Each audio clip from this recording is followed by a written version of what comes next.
Assalamualaikum warahmatullahi wabarakatuh. Nama saya Muhammad Rafaeliano. Saya akan menjelaskan tentang sistem pakar. Yang pertama adalah sistem pakar menurut para ahli. Menurut Martin dan Oxman, sistem berbasis komputer yang menggunakan pengetahuan, fakta, dan teknik penalaran dalam memecahkan masalah yang biasanya hanya dapat dipecahkan oleh seorang pakar ahli dalam bidang tersebut.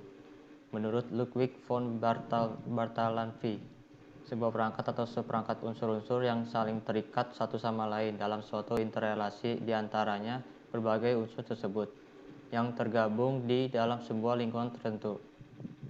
Menurut Ignazio, sistem pakar adalah sebuah bidang yang memiliki ciri khusus berupa sistem yang berbasis pengetahuan, yang mana memungkinkan adanya komponen untuk berpikir dan juga mengalami kesimpulan dari sebuah kaidah tertentu yang biasa dilakukan oleh para akar. Yang kedua adalah tujuan sistem pakar. Tujuan sistem pakar adalah untuk mentransfer kepakaran dari seorang pakar ke komputer, kemudian ke orang lain yang bukan pakar. Berikutnya adalah manfaat dari sistem pakar. Memungkinkan orang awam bisa mengerjakan pekerjaan para ahli, menyimpan pengetahuan dan keahlian para pakar, mampu beroperasi dalam lingkungan yang berbahaya.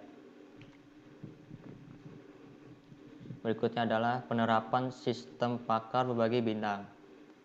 Bidang ekonomi atau bisnis. Sistem pakar sangat berguna di bidang ekonomi, terutama dalam hal pengambilan keputusan untuk memulai suatu investasi usaha.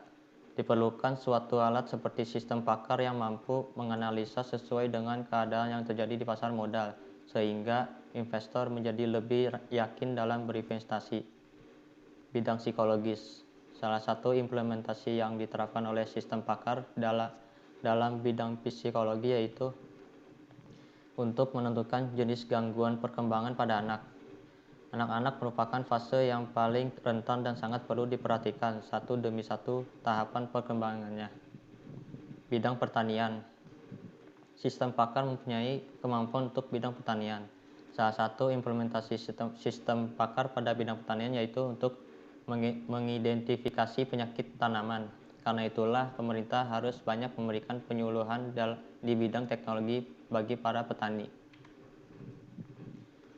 Berikutnya, bidang eksplorasi alam. Sistem pakar mempunyai kemampuan untuk bidang eksplorasi alam.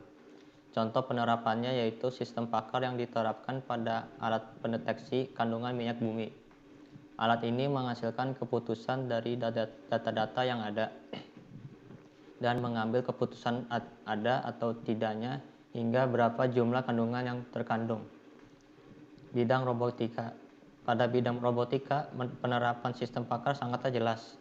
Sebagaimana yang kita ketahui selama ini, robot merupakan suatu benda yang dapat bekerja secara otomatis, baik bekerja berdasarkan program yang sudah diinputkan atau menerima input dalam bentuk sensor gerak, cahaya, suhu, dan lain-lain.